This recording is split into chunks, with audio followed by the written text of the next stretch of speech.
এমন একটা নির্দেশনা আছে যে নির্দেশনাটা পালন করলে আল্লাহ রাব্বুল আলামিন আপনার 5 আঙ্গুলে ঘি দিয়ে দিবে। এর মানে হলো আল্লাহ আপনাকে 24 ঘন্টা তার রহমতের সাগরে ডুবাইয়া থুয়ে দিবে। কি করে থুয়ে দিবেন? কোন জায়গাত? রহমতের সাগরে। আর এটাই তো দরকার, বুঝছেন না? আসলে আমিও এই কালে এটাই বেশি বেশি খুঁজি যে আল্লাহর রহমত কোন জায়গায় পাওয়া যাবে। ঠিক আছে না? 2 নম্বর পদক্ষেপে আর একটা নির্দেশনা আছে, যে নির্দেশনাটা পালন করলে আল্লাহ আপনার রিজিকের মধ্যে সমানে বরকত দিতে থাকবেন। আপনার রিজিকের আর কোনো অভাব হবে না। ধনী হওয়া আর রিজিকে অভাব না থাকা দূরে কিন্তু এক জিনিস না। অনেক আছে 1000 কোটি টাকার মালিক, কিন্তু অভাব আছে। কি আছে? আর একটু লাগবে, এখনো পেট ভরে খায় না। যদি এই কামটা করে লাইতাম, এনে যদি ফ্যাক্টরিটা শেষ করতে পারতাম, এরপর একটু শান্তি মতো খাইতাম। তো এই ফ্যাক্টরিটা শেষ হওয়ার পরে যদি রাজশাহীর ফ্যাক্টরিটা শেষ করতে পারতাম, তাহলে একটু শান্তি মতো একটু খাইতাম আর ঘুমাইতাম। হেডা শেষ হওয়ার পরে যদি আমার সিলেটের ইন্ডাস্ট্রিটা যদি শেষ করতে পারতাম, একটু শান্তি মতো খাইতাম আর ঘুমাইতাম। টাকা পয়সার মালিক হইলেই কি আপনার রিজিকে বরকত পাওয়া যায়? আপনার টাকা কম, খাওয়া দাওয়ার অভাব নাই। মনে চাইছে আজকে মাগুর মাছ খাইবেন, রেডি আছে। মনে চাইছে আজকে একটু দুধ মলাই বানায় খাইবেন, 2 কেজি দুধ আপনি লক্ষ্মীপুর বাজার থেকে কিনা গুড় দিয়া, খিজুরা গুড় দিয়া দুধ মলাই বানায় সমানে খাইলেন, কিন্তু টাকা ব্যাংকে 10 টাকাও নাই। এটার নাম রিজিকে বরকত। তার মানে খাওয়ানোর অভাব নাই, ফিন্দনের অভাব নাই। তার মানে খাবারের অভাব নাই, বস্ত্রের অভাব নাই, বাড়তি কোনো টেনশন নাই। ছেলে মেয়েদের লেখাপড়ার খরচ এর ব্যবস্থা হচ্ছে, চিকিৎসার খরচ ব্যবস্থা হচ্ছে, পিতামাতার খেদমতের জন্য অর্থনৈতিক ব্যবস্থা হচ্ছে। এটাকে বলা হয় রিজিকে বরকত। বুঝাইতে পারছি কথাটা? হ্যাঁ, টাকা হইলেই খালি আপনি যে খুব ভালো খাইবেন, ভালো পড়বেন না। বহু টাকাওয়ালারে দেখছি একবেলা খাইলে আরেক বেলার খাওয়ানোর সময় নেই। সকালে যে খাইছে রাতের খাবার খাইবার সময় নাই, রাতের খাবার আর দুপুর, আর সকালে যে খাইছে দুপুরের খাবারের সময় নাই, রাতের খাবার এর মধ্যেই দুপুরের খাবারটা সারতে হয়। এটার নাম শান্তি না? ও শান্তির ঠিকানা যে কোন জায়গায় আছে খুঁজে বাইর করে দিয়ে যাবো। তাইলে 2টা পদক্ষেপ আল্লাহর কাছে বড় প্রিয়। বলেন কয়টা পদক্ষেপ প্রিয়? হ্যাঁ, 2টা। মনে থাকবেন এরা। প্রথম পদক্ষেপে একটা নির্দেশনা আছে, যে নির্দেশনা বাস্তবায়ন করলে 5 আঙ্গুলে ঘি। কয় আঙ্গুলে ঘি? 5 আঙ্গুলে ঘি। 24 ঘন্টা আল্লাহর রহমতের সাগরে ডুব দিবেন। দ্বিতীয় পদক্ষেপে এমন একটা নির্দেশনা আছে, যে নির্দেশনা পালন করলে আল্লাহ রিজিকে যেমন বরকত দিবেন, আল্লাহ হায়াতেও বরকত দিয়ে দিবেন। সুবহানাল্লাহ। হায়াত বেশি দিন বাচ্চা থাকা আর বরকত কি এক জিনিস না? বহু মানুষ বাচ্চা রয়েছে, কিন্তু খালি আল্লাহ আমারে নেও না কে রে, আমারে নেও না কে, আর এই দুনিয়া মনে চায় না। আসেনি? এটার নাম হায়াতে বরকত কয় না। বহু মানুষ কষ্টের জিন্দেগি যাপন করে। ছেলে মেয়েরা সবাই মিললাম তারে নিয়ে দিয়েছে বৃদ্ধাশ্রমে। কোন জায়গায়?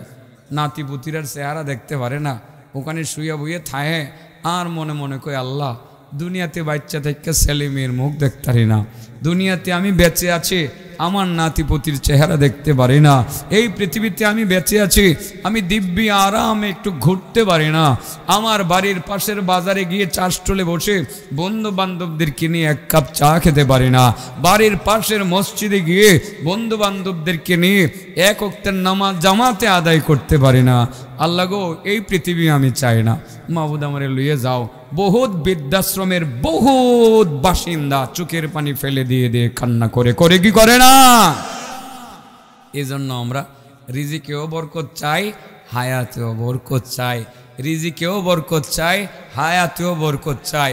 যেই কদিন বাঁচবো এই কয়দিন অন্তত পক্ষে শান্তিতে মনের প্রশান্তি নিয়ে আমরা বাঁচতে চাই। তাহলে 2টা পদক্ষেপ আমার টার্গেট পয়েন্টে থাকলো, ঠিক আছে না? এর সাথে মিল রেখে আরেকটি হাদিস আমি পড়েছিলাম, সেটার মধ্যে আপনাদের আরও কিছু সুযোগ আছে। ঘটনা কি, লক্ষ্মীপুর হাই স্কুল মাঠের শ্রোতাদের কপালে বলা আমি চাই কম ওয়াজ করতাম, ওয়াজ আরেকটা লেগে গেছে গায়ে। এখন তো আরেকটা ব্যবস্থা হইব, বাড়িতে বইয়ে থাকা প্রত্যেক দিন একটা হজ আর একটা উমরার নেকিও কামাই করতে পারবেন। হাদিস এটা কেড়ে জানি পড়ছি, হাদিস পড়তে চাই নাই, এটাও মুখ দিয়ে বাইরে হয়ে গেছে গা। আনাস ইবনে মালিক রাদিয়াল্লাহু তাআলা আনহু, আনাস ইবনে মালিক থেকে বর্ণিত হাদিস, তিনি বলেন আল্লাহ রাসূল সাল্লাল্লাহু আলাইহি সাল্লামের একটি কথা তিনি নকল করে উম্মতকে জানিয়েছেন। তার বক্তব্যের মধ্যে ওই ছোট 2-2.5 মিনিটের সেই নির্দেশনাটা বা আমলটা আছে, যেটা করলে আপনি একটা হজ পাইবেন আর একটা উমরা পাইবেন।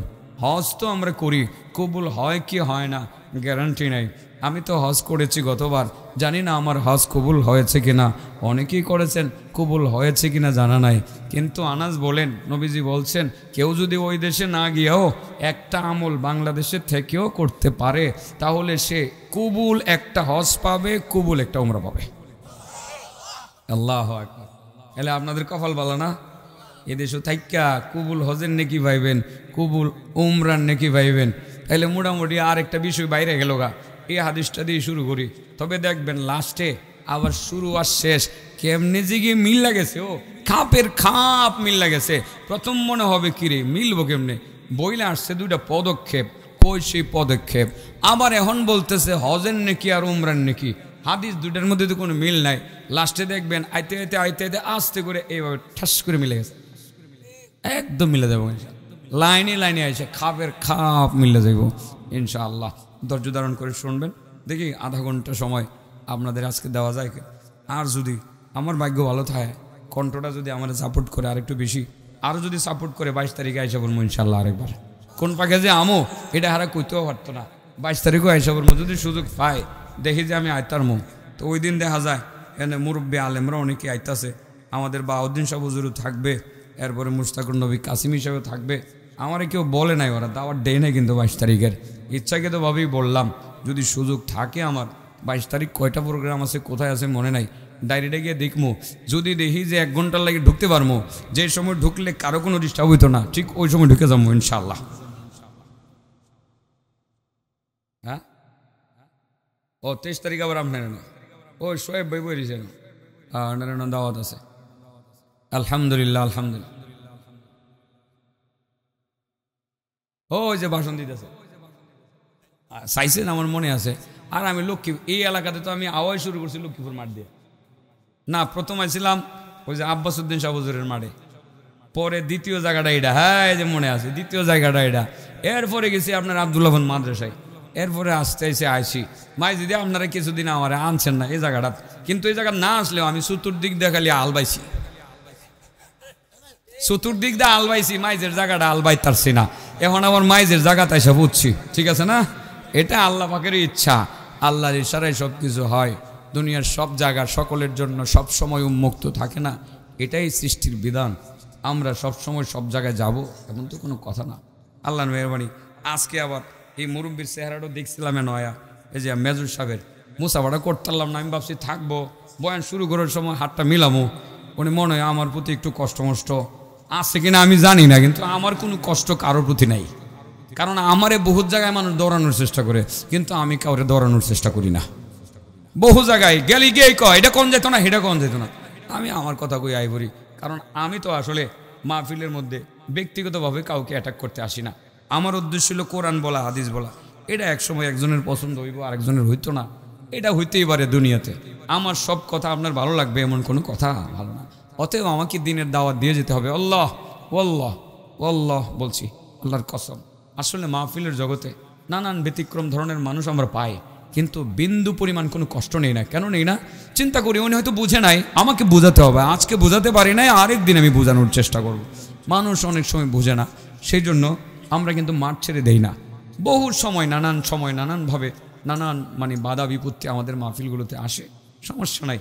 আমরা আস্তে আস্তে এগুলোকে মোকাবেলা করতে পেরেছি আলহামদুলিল্লাহ। বহুদিন পর্যন্ত আমাকে বিভিন্ন অঞ্চলে যেতে দেওয়া হয় নাই, অনুমতি ছিল না। কিন্তু আল্লাহর মেহেরবানি যখনই কেউ সাহস করে দাওয়াত দিয়েছে, আমি কিন্তু দাওয়াত মিস করার চেষ্টাও করি নাই। আমি রিস্ক নিয়ে চলে এসেছি যে আমাকে কোরআনের কথা এই জায়গাতে বলতেই হবে। তো আলহামদুলিল্লাহ, এটা উন্মুক্ত পরিবেশ, সুন্দর পরিবেশ, এখানে কথা বলার সুযোগ। ঐতিহ্যবাহী একটি তাফসিরুল কোরআন মাহফিল এই মাঠে হাবিবুল্লাহ মেসবাহ রহমতুল্লাহি আলাই বয়ান করেছেন। তার পরক্ষণেই বয়ান করতেন জামালউদ্দিন সাহেব রহমতুল্লাহ আলাই। এরপরেই কিন্তু এই মাঠে আমার আসার সুযোগ হয়েছিল। আমি দুদিন এখানে টানা আসতাম আর কথা বলতাম। এখনো পর্যন্ত আল্লাহ আমাকে বাঁচিয়ে রেখেছেন। দিনের উর্বর মাঠ, আমাদের হাল চাষ করতে হবে, চতুর্দিকে হাল চাষ করতে হবে। যখন যেই জায়গাতে হাল চাষ করা যাবে না সেখানে কার জন্য অপেক্ষায় থাকতে হবে। পানি দিয়ে বৃষ্টি আসলে ভিজবে, ভিজার পরে গিয়ে আমার যন্ত্র এখানে চলবে। তো আলহামদুলিল্লাহ এই জায়গাটা আবার বৃষ্টিতে ভিজেছে, উর্বর জমি, এখন হাল চাষ করতে আর কোনো অসুবিধা নাই। ঠিক আছে তো ইনশাআল্লাহ? আজকে হাল চাষ করে হজ কামাই করব, আজকে হাল চাষ করে ওমরা কামাই করব, আজকে হাল চাষ করে রহমতের সাগরে ডুব দিব, আজকে হাল চাষ করে রিজিকে বরকত নেব, আজকে হাল চাষ করে হায়াতে বরকত নেব ইনশাআল্লাহ। মাটি হযরত আনাস রাদিয়াল্লাহু তাআলা আনহুর হাদিসটা বলি। আনাস তো বলিষ্ঠ একজন সাহাবী ছিলেন, আল্লাহর নবীর প্রিয়, অত্যন্ত মহব্বতের একজন সাহাবী। রাসূল করিম সাল্লাল্লাহু আলাইহি ওয়াসাল্লাম তাকে অনেক ভালোবাসতেন।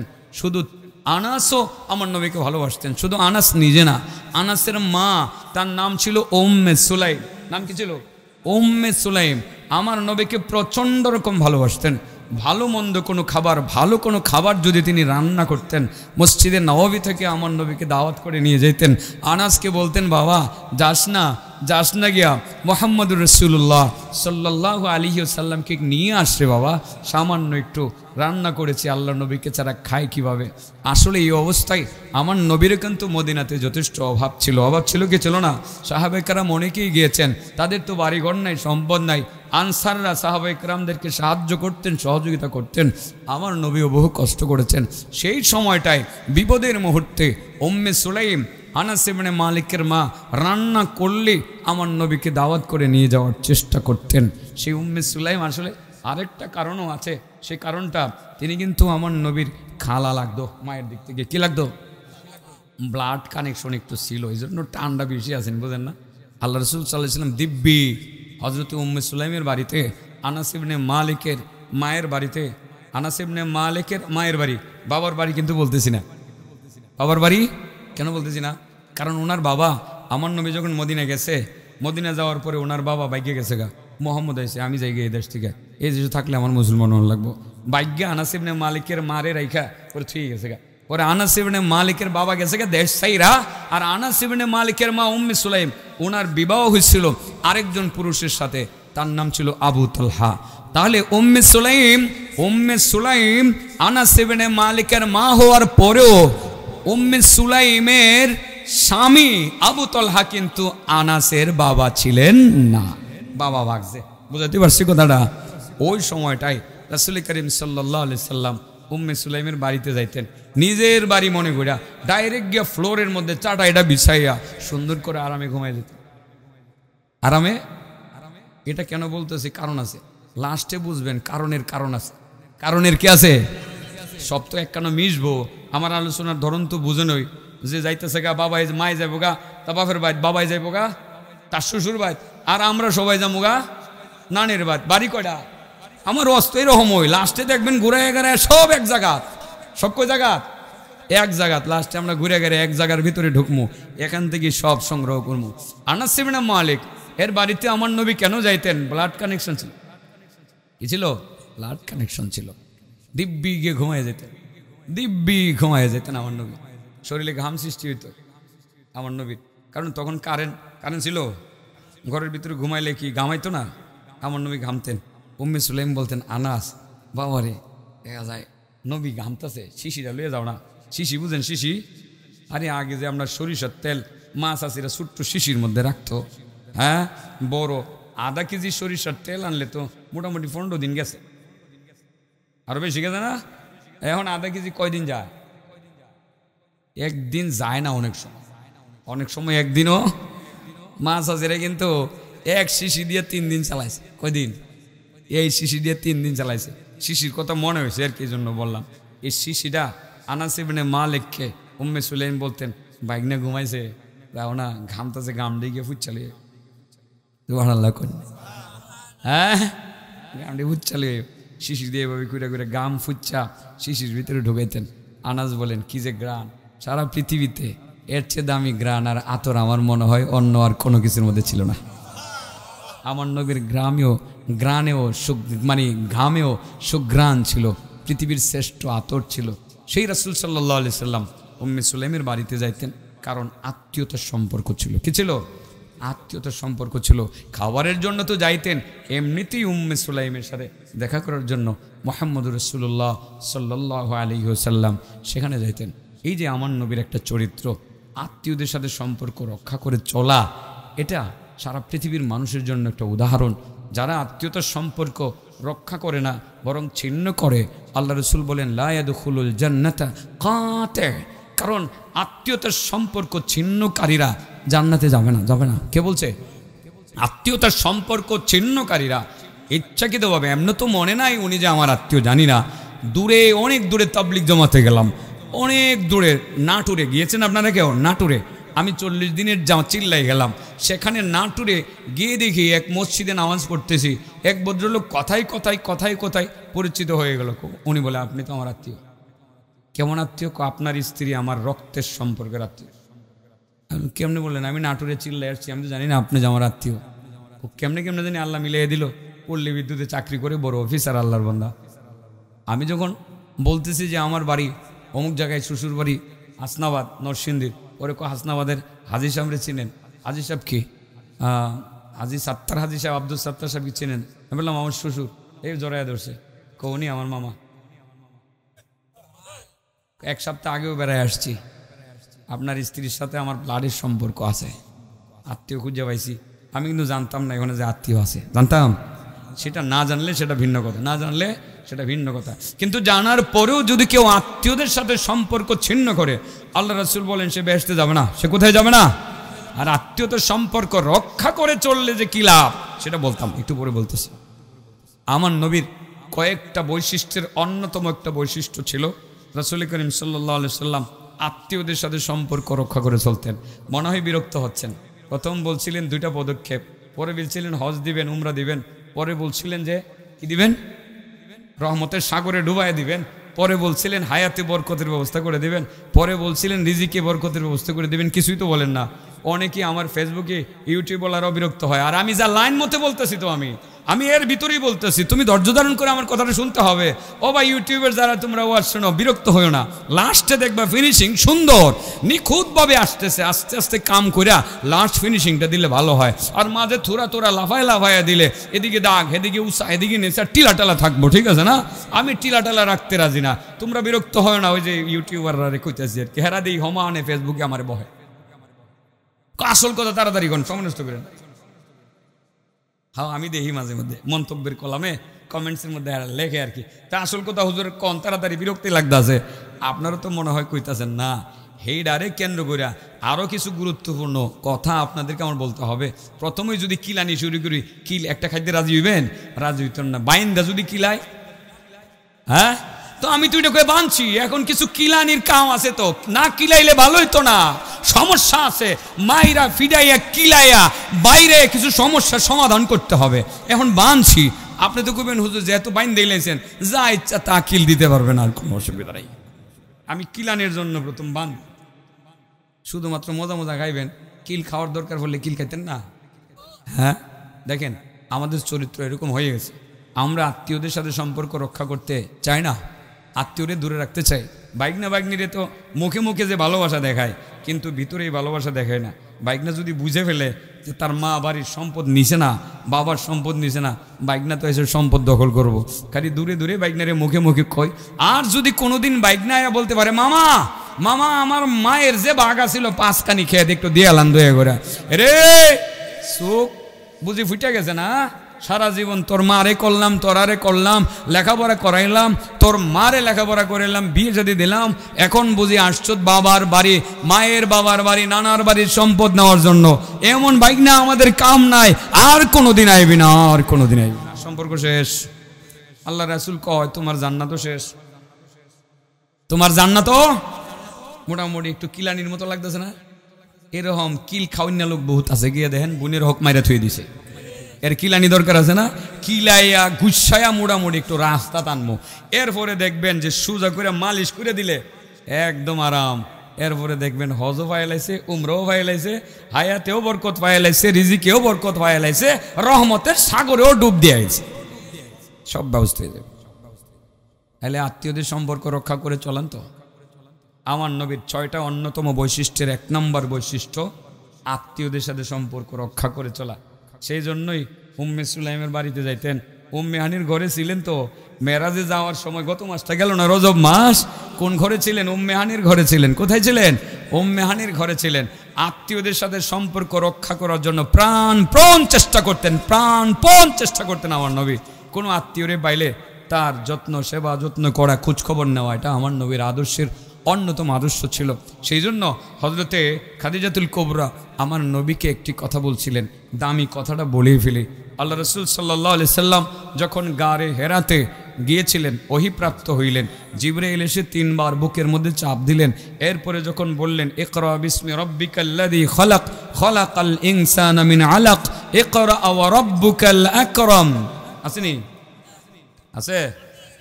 এই আয়াত যখন নাজিল করলেন, এই প্রথম আমার নবীর উপরে কোরআনের আয়াত নাজিল হয়। ঠিক আছে না? নবুয়ত প্রাপ্ত হইলেন, ওহী প্রাপ্ত হইলেন, এখান থেকে সোজা বাড়িতে চলে আসলেন। শরীরে কিছু ক্লান্তির ভাব, কারণ হলো এত বড় সুমহান দায়িত্ব নিজের কাঁধে অর্পিত হলো। এত বড় দায়িত্ব, কারণ আগের দিনের নবী রাসূল গোত্রীয় নবী ছিলেন। কিসের? অমুক গোত্রের, লক্ষ্মীপুরের এক নবী, আবদুল্লাহপুরের এক নবী, ঠিক আছে না, ফুরাদিয়ার এক নবী, এদিকে রামদির আরেক নবী, ঠিক আছে না।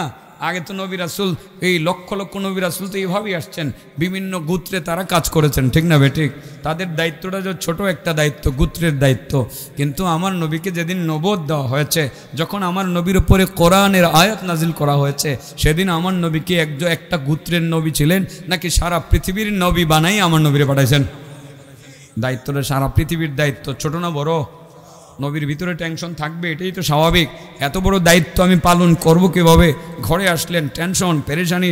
ঘরে এসে খাদিজার কাছে বলছিলেন, জাম্মিলুনি জাম্মিলুনি জাম্মিলুনি, খাদিজা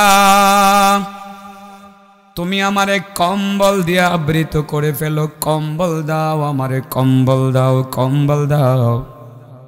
হযরতে খাদিজা আমার নবীর কাছে বসে গেলেন, অবস্থা বুঝলেন।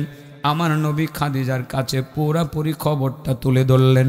খাদিজা গো, আমি যখন গুহায় ধ্যানে মগ্ন ছিলাম, তখন আমার কাছে জিবরাইল এসে আমাকে এই করলো, এই করলো, কোরআনের আয়াত নাজিল করলো, নবুয়তের ঘোষণা হয়ে গেল। সারা পৃথিবীর এক নবী আমি হইলাম সারা পৃথিবীর নবী। এত বড় দায়িত্ব পালন করব কিভাবে? টেনশন।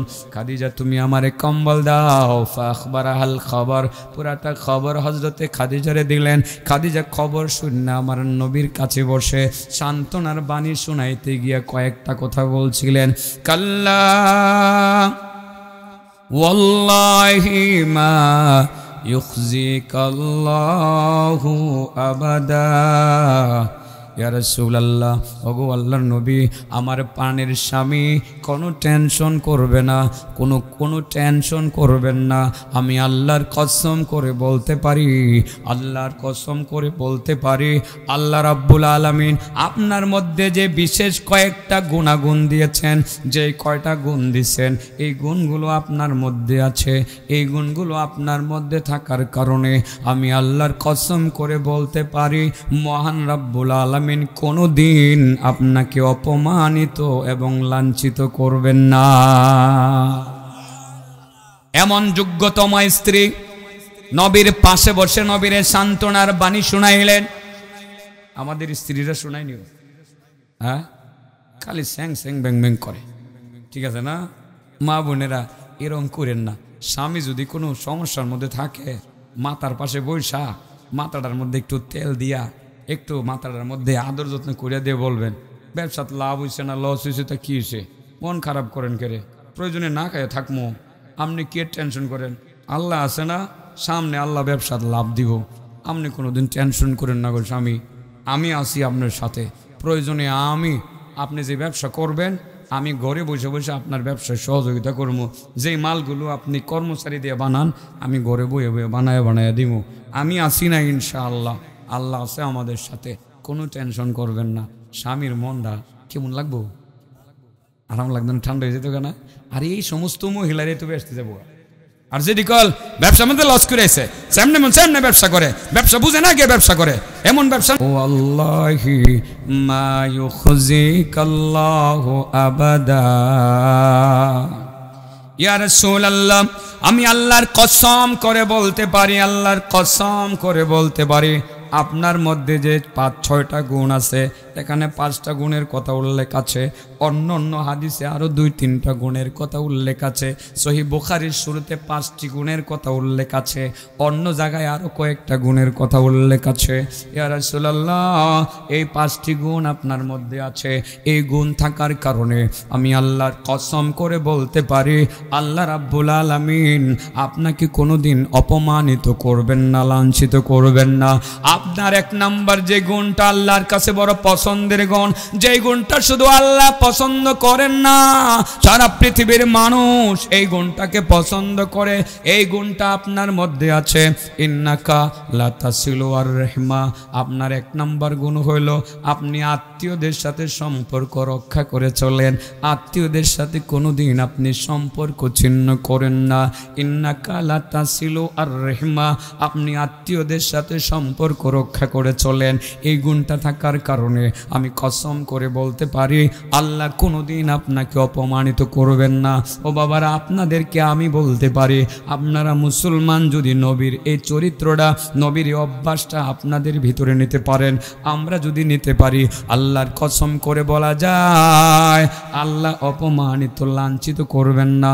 কারণ আপনি যদি আত্মীয়দের সাথে সুসম্পর্ক বজায় রাখেন, যদি রাস্তাঘাটে কোনো সমস্যা হয়ে যায়, আত্মীয়রা শোনার পরে সবাই তারা আপনার পক্ষে ঝাঁপিয়ে পড়বে, যারা আপনার ক্ষতি করার চেষ্টা করবে, গরিব আত্মীয় স্বজন যারা আছে, ধনীরা যারা আছে, সবাই আপনার পক্ষে স্লোগান দিবে, আপনার অপমানিত হওয়ার কোনো সুযোগ নাই। আত্মীয়দের সাথে সুসম্পর্ক রক্ষা করবেন। অনেক বড় ধনী মানুষ হয়ে গেছেন, গ্রাম থেকে ছোটবেলার বাল্য বন্ধু, আবার ফুয়াতো ভাই মিষ্টি কুমড়ার ক্ষেত কি করছে, মিষ্টি কুমড়ার ক্ষেত করছে, নিজের ক্ষেতের 2টা মিষ্টি কুমড়া লইয়া গেছে গাটা শহরে। আপনি তো 5তলা বিল্ডিংয়ে থাকেন, বুঝেন না, এসি রুম গেছে গা। যাওয়ার পরে ফুয়াতো ভাইরে দেখায় আপনি বললেন যে, কি রে ভাই তুই আইসোস, এগুলো কে আনছোস? আনছি ভাই, আমার ক্ষেতের মিষ্টি কুমড়া লইয়েছি, আমার ক্ষেতের কয়টা লাউ লইয়েছি। আপনি অনেক খুশি হয়েছেন, ভাই ভালো করছস, ভাই ভালো করছস। এরা যদি রিসিপ্টটা এইভাবে করেন, সে বড় খুশি হবে, সে বড় খুশি হবে। গ্রাম অঞ্চলে আপনি আসলেন, কোনো সমস্যাই বললে আপনার পক্ষে ঝাঁপিয়ে পড়বে। আরেকটা কাজ, যদি আপনি বাড়ির দরজায় না খুলেন, সে ওখানে গিয়ে তওবা করবে। গরিব মানুষ গেছিলাম শহরে, বড় ভাই আর মামাতো ভাইয়ের সাথে দেখা করার জন্য, দরজাটাও খুললো না। হ্যাঁ মুইরা জাগা, হ্যাঁ মরলেও জানাজা পড়তে আইতাম না। ঠিক না বেঠিক? বাবা, আপনি যত বড় ধনী মানুষই হন না কেন, আত্মীয় গরিব হোক, আত্মীয়র সাথে সুসম্পর্ক বজায় রাখবেন। ও যে একেবারে দুর্বল মানুষটা, আপনার ব্লাড কানেকশন আছে তার সাথে, বাড়িতে আসলে হেঁটে হেঁটে তার দরজায় গিয়ে আওয়াজ করবেন, কিরে কেমন আছিস তোরা? আমি তো খোঁজখবর রাখতে পারি না, খাওয়া দাওয়া কেমন চলে, ব্যবসা বাণিজ্য আছিনি, কৃষিকাজ করস, জমিনে ফসল কেমন হয়েছে, সমস্যা থাকলে আমার কাছে বলিস। তারা তো বেশি কিছু চাবে না, একটু কথা শুনলেই তো দিলের মধ্যে তাদের শান্তি লাগবে, যে দেখছো আমার মামাতো ভাইটা শহর থেকে এসে আমাদের খোঁজখবর নিল, এর দ্বারা পার্থিব আপনার একটা লাভ হয়ে গেল। আর পরলৌকিক লাভটা যেটা হলো, আত্মীয়দের সাথে সুসম্পর্ক রক্ষা করলে আল্লাহ রাব্বুল আলামিন অন্ততপক্ষে জাহান্নামের যে একটা ঘোষণা আসে তাদের জন্য, যারা আত্মীয়দের সম্পর্ক ছিন্ন করে, এই ঘোষণাটা তো আল্লাহ দিবেন না। ঠিক না বেঠিক? আল্লাহু আকবার, দারুণ একটা সুযোগ। যাই হোক, আত্মীয়দের সাথে সম্পর্ক রক্ষা করার গুরুত্বটা বুঝিয়ে বলার টার্গেট নেই, এখানে বলছিলাম। কিন্তু আপনি কিন্তু এখনও হজও পান নাই, আপনি উমরাও পান নাই, মনে আছে কি না?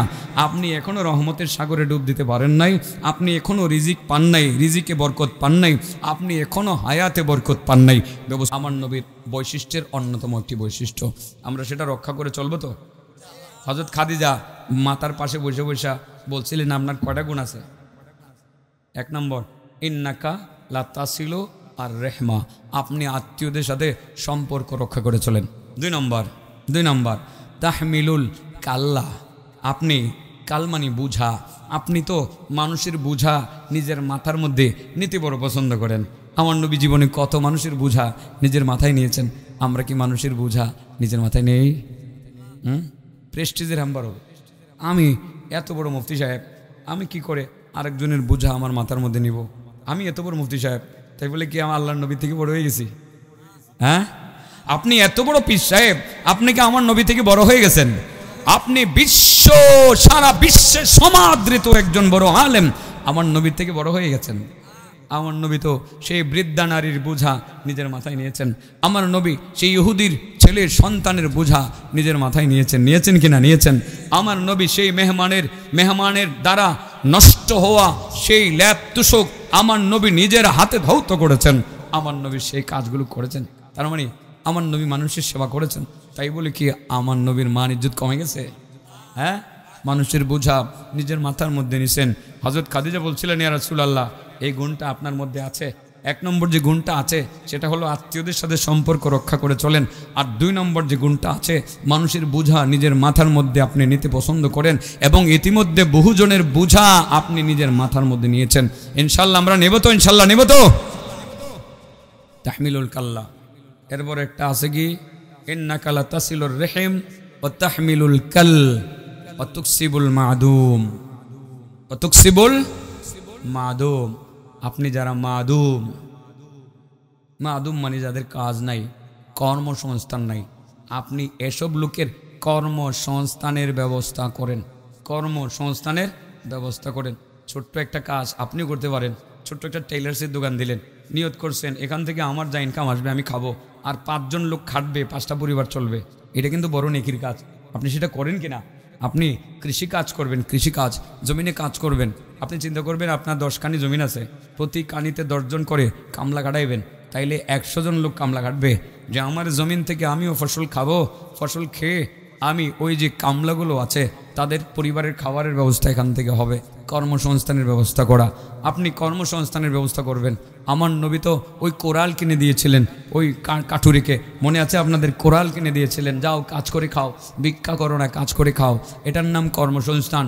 আপনার কাছে একজন ভিক্ষুক গেল, আপনি যখন দেখবেন সে লোকটা ভিক্ষা করার উপযুক্ত না, তার হাতের শক্তি আছে, শারীরিক শক্তি আছে, তাকে বলবেন, ভাই হয়তো তুমি আমার মেইলে কাজ করো, তা না হয় আমার প্রতিষ্ঠানে চাকরি করো, তা না হয় তুমি জঙ্গলে গিয়ে কাঠ কাটো, তা না হয় তুমি অন্য কাজ করো, তোমার যদি কোনো পুঁজির দরকার পড়ে, এই নো তোমার 1000 টাকার পুঁজি তোমাকে দিয়ে দিলাম, একটা কুড়াল কিনে দিলাম, অথবা তোমাকে একটা রিক্সা কিনে দিলাম, অথবা তোমাকে অন্য একটা কিছু কিনে দিলাম, যেটা কিনে দিলে তুমি কাজ করতে পারবা, নাও তুমি আজ থেকে কাজ করো।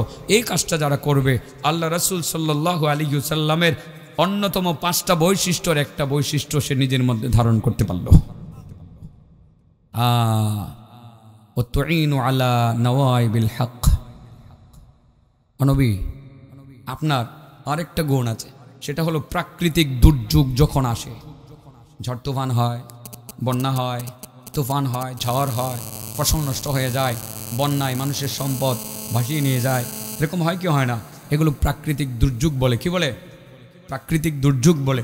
এই প্রাকৃতিক দুর্যোগ যখন আসে তখন আপনি নবী যে কাজটা করেন, আপনি মানুষের দুয়ারে দুয়ারে, ঘরে ঘরে ত্রাণ নিয়ে মানুষের দরবারে ত্রাণ নিজের হাতে পৌঁছে দিয়ে আসুন। এটা আপনার স্পেশাল আরেকটি বৈশিষ্ট্য। এইসব বৈশিষ্ট্য আরও আছে। ওই সব বৈশিষ্ট্য যার মধ্যেই বিদ্যমান থাকবে, যার মধ্যেই ওইসব বৈশিষ্ট্য বিদ্যমান থাকবে, সেই লোকটাকে আল্লাহ কখনো অপমানিত করবেন না, লাঞ্ছিত করবেন না।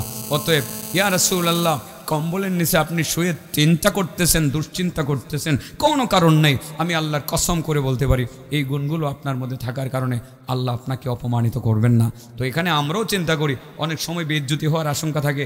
এই গুণগুলো আপনি নিজে অর্জন করুন, মানুষের উপকার করুন, মানুষের বোঝা নিজের মাথায় নেন, আত্মীয়দের সাথে যোগাযোগ রক্ষা করে চলুন, এবং প্রাকৃতিক দুর্যোগে মানুষের জন্য ত্রাণ নিয়ে এগিয়ে যান। এই কাজগুলো যদি আপনিও করেন, সমাজে আপনিও কখনো অপমানিত হবেন না ইনশাল্লাহ। যাই হোক, আমার নবীর আত্মীয়দের সাথে সম্পর্ক রক্ষা করার গুরুত্বটা বোঝানোর জন্য এত কিছু বলেছি। এবার দেখেন তো সবগুলো আগ পিস একসাথে মিলে কিনা। আমার চাচি চলে যাব বাবার বাড়ি, চাচাই যাইব গা শ্বশুর বাড়ি, আমার সস্তা ভাই বোন যাইব গা নানির বাড়ি, সব তো এক জায়গায় যাবো। এখন দেখেন দেখি মিলে কিনা। আনাস ইবনে মালিক রাদিয়াল্লাহু তাআলা আনহু বলেন, ক্বালা রাসূলুল্লাহ সাল্লাল্লাহু আলাইহি ওয়াসাল্লাম, আল্লাহ রাসূল সাল্লাল্লাহু আলাইহি ওয়াসাল্লাম বলেছেন, শেষ পর্যন্ত অপেক্ষা করবেন, দেখবেন একসাথে সব মিলে যাবে। মান সাল্লাল ফাজরা ফি জামাআহ, যে ব্যক্তি ফজরের নামাজ জামাতে পড়বে, ফজরের নামাজ কি পড়বে? জামাতে পড়বে। শতকরা 5% মানুষ জামাতে পড়ে না। হ্যাঁ পড়ে পড়ে না। ওয়াজ থেকে গিয়ে একটা নাক ডাকে ঘুম দে, 2-4টা মুরব্বী যদি আছে মরে যাবো মনে করে, আর বেশি দিন বাঁচতাম না চিন্তা করে, মহিলা যেহেতু যাবো নামাজ আর ছাড়তাম না, এই কয়টাই গেলি মসজিদে যাইবার বাহিনী নাক ডাকে ঘুমাইবো যে আরো অনেকদিন বাঁচুম। হায়াতের গ্যারান্টি আছে। আজকে রাত্রে যে মরবেন না কি গ্যারান্টি আছে? ওই যে নুমানি সাহেব আইতেছে মনে হয়, ফজলুল্লাহ নুমানি সাহেব। ভাই সাহেব আপনি আস্তে আস্তে আয়েন, আরো 5-6 মিনিট লাগবো আমার, 6 মিনিট আয়া আমার তারা দিয়েন না, এটা আমার মহব্বতের জায়গা। এসছি যে আয়া 6 মিনিট আমার সময় দিবেন, আগের থেকে এসেছি আর কি। আজকের প্রধান অতিথি আইতাছে, আমার হাত দিয়ে ইশারা দিয়া 6 মিনিট সুযোগ আমার দিয়ে লাগে। হযরত আনাস ইবনে মালিক বলেন আল্লাহ রাসূল বলেছেন, মান সাল্লাল ফাজরা ফি জামাআহ, যে ব্যক্তি ফজরের নামাজ জামাতে পড়ে, সুম্মা কাদা, নামাজ পড়ে বসে যা, কি করে? মসজিদে বাইরে না, কি বসা, সুম্মা কাদা ইয়াজকুরুল্লাহ, বসে বসে কই লা ইলাহা ইল্লাল্লাহ, লা ইলাহা ইল্লাল্লাহ, লা ইলাহা ইল্লাল্লাহ, অথবা কোরআন তিলাওয়াত করে, অথবা সুবহানাল্লাহ বলে, অথবা আলহামদুলিল্লাহ বলে। এরপর সূর্য ওঠে, হাত্তা তাতলু আশ-শামস, এরপর সূর্য ওঠে। আর এই ফজরের সালাম ফিরানোর পরে সূর্য উঠতে 15-20 মিনিট সময় লাগে, কারণ নামাজটা আমরা শেষ টাইমে পড়ি, ঠিক আছে না? সূর্য ওঠার পরে যখন নিষিদ্ধ সময়টা চলে যায়, ফাসাল্লা রাকাতাইন, এরপরে মাত্র 2 রাকাত নামাজ পড়ে। আপনাদের এলাকাতে এই 2 রাকাত নামাজের কি কয়? ইশরাকের নামাজ। এই 2 রাকাত নামাজ পড়ার লগে লগে কানাত লাহু কাআজরি হাজ্জাতিন ওয়া উমরা, নগদে এই 2 রাকাত নামাজ পড়ার লগে লগে তার আমল নামায় একটা হজের নেকি জমা হয় আর একটা উমরার নেকি জমা হয়। কেমন হজ? তাম্মাতিন তাম্মাতিন তাম্মা, পরিপূর্ণ হজ আর উমরার সব জমা হয়ে যায়। এবার দেখেন মেলেনি 2টা পদক্ষেপ মনে আছে না? 2টা পদক্ষেপ। প্রথম পদক্ষেপে এমন একটা আমল আছে যে আমলটা করলে আল্লাহ রাব্বুল আলামিন তারে রহমতের সাগরে 24 ঘন্টা ডুবায় রাখে, ঠিক আছে না? এর মধ্যে প্রথম পদক্ষেপটা হলো, যেই ব্যক্তি ফজরের নামাজ পড়ার জন্য পায়ে হাইটটা হাইটটা মসজিদে যায়, মিলতাছে নি? ফজরের নামাজ, ফজরের নামাজ পড়ার জন্য পায়ে হাইটটা হাইটটা মসজিদে যায়, ওই ব্যক্তির যে হাঁটার যে পদক্ষেপটা, এটা আমার আল্লাহর কাছে বড় পছন্দ। আল্লাহ রাসূল সাল্লাল্লাহু আলাইহি ওয়াসাল্লাম বলেছেন, আল মাশাউনা ইলাল মাসাজিদি ফি যুলাম, অন্ধকার রজনী ফজরের নামাজ এর সময় মসজিদে গেলে অন্ধকার অন্ধকার অন্ধকার সামনে আসে। অন্ধকার রজনীতে যারা অন্ধকার উপেক্ষা করে মসজিদে যাবে, অন্ধকার উপেক্ষা করে মসজিদে যাবে, উলাইকাল খাওয়াদুনা ফি রাহমাতিল্লাহ, তারা মূলত 24 আওয়ার্স আল্লাহর রহমতের সাগরে ডুব দিয়ে থাকবে।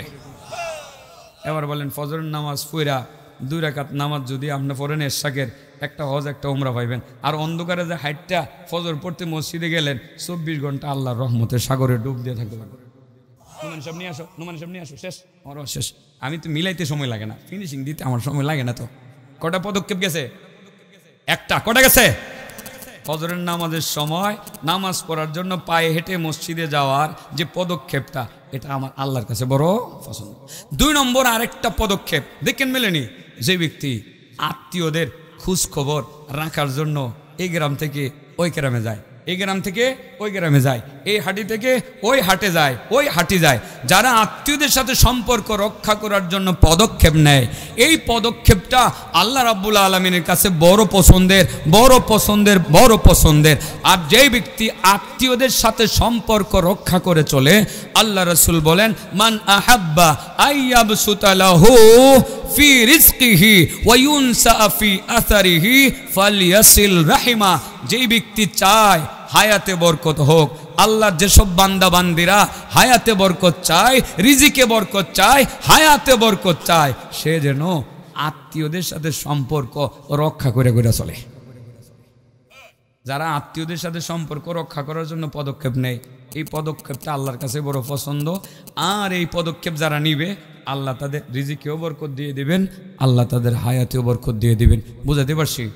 এবার কোন রিজিকে আর হায়াতে বরকত পাওয়ার জন্য কোন আমলটা করা লাগবো? আত্মীয়দের সাথে সুসম্পর্ক রক্ষা করে চলন লাগবো। এরপরে আরেকটা কথা বলি, 24 ঘন্টা আল্লাহর রহমতের সাগরে ডুব দিয়ে থাকার জন্য কোন কাম করণ লাগবো? অন্ধকার হইলেও মসজিদে গিয়ে নামাজ পড়ন লাগবো, ঠিক না ঠিক? আচ্ছা, মোটামুটি তো বুঝুনি, দেখা যায়। আচ্ছা, ফজরের নামাজের পরে কতক্ষণ অপেক্ষা করে সূর্য ওঠার পর 2 রাকাত ইশাকের নামাজ পড়লে কিসের নেকি পাওয়া যাবে? একটা হজ আর একটা উমরার নেকি পাওয়া যাবে। আমি কি মোটামুটি বুঝাইতে পারছি? লাস্টে সব একসাথে মিলছে নি? আল্লাহ আমাদেরকে আমল করে তৌফিক দান করুন। আসসালামু আলাইকুম ওয়া রাহমাতুল্লাহি ওয়া বারাকাতুহু।